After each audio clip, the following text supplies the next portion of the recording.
Establishing shot. ಸೂರ್ಯೋದಯ. ಮರಳುಗಾಡಿನ ಮಧ್ಯೆ ಒಂದು ಚಿಕ್ಕ ಹಳ್ಳಿ. ಜನರು ತಮ್ಮ ಕೆಲಸದಲ್ಲಿ ತೊಡಗಿದ್ದಾರೆ.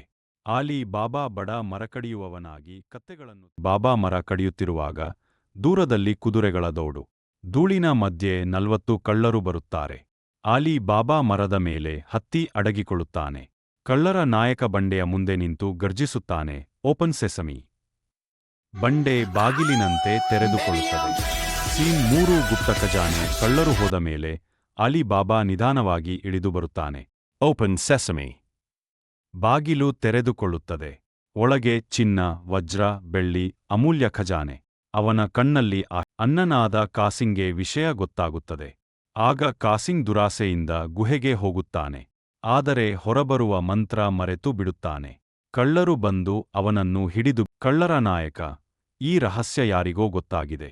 ಹುಡುಕಿಕೊಳ್ಳಬೇಕು. ಅವರು ಆಲಿ ಬಾಬಾ ಮನೆ. ಕಳ್ಳರ ನಾಯಕ ಆಲಿ ಬಾಬಾ ಸೇವಕಿ ಮರ್ಜಿನಾ ಗುರುತು ನೋಡಿ ಪಕ್ಕದ ಮನೆಗಳ ಮೇಲೂ ಅದೇ ಗುರುತು ಹಾಕುತ್ತಾಳೆ.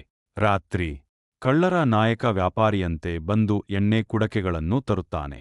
ಆದರೆ ಪ್ರತಿಯೊಂದು ಕುಡಕೆಯೊಳಗೂ ಒಬ್ಬ ಕಳ್ಳ ಅಡಗಿದ್ದಾನೆ. ಮರ್ಜಿನಾಗೆ ಅನುಮಾನ. ಮರ್ಜಿನಾ ಕುದಿಯುವ ಎಣ್ಣೆ ತಂದು ಕುಡಕೆಗಳೊಳಗೆ ಸುರಿಯುತ್ತಾಳೆ. ಒಬ್ಬೊಬ್ಬ ಕಳ್ಳ ಸೋಲುತ್ತಾನೆ. ಕಳ್ಳರ ನಾಯಕ ಮನೆಗೆ ಒಳನುಗ್ಗುತ್ತಾನೆ. ಕತ್ತಿಯ ಸಮರ. ಮರ್ಜಿನಾ ಧೈರ್ಯದಿಂದ ಅವನನ್ನು ಸೋಲಿಸುತ್ತಾಳೆ.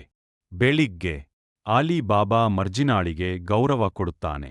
ಗುಹೆಯ ಖಜಾನೆ ಈಗ ಒಳ್ಳೆಯ ಕೆಲಸಗಳಿಗೆ ಬಳಸಲಾಗುತ್ತದೆ. ಕ್ಯಾಮೆರಾ. ದುರಾಸೆ ನಾಶಕ್ಕೆ ದಾರಿ. ಬುದ್ಧಿಶಕ್ತಿಗಿಂತ ದೊಡ್ಡದು ಧೈರ್ಯ ಗೆಲುವು ತರುತ್ತದೆ.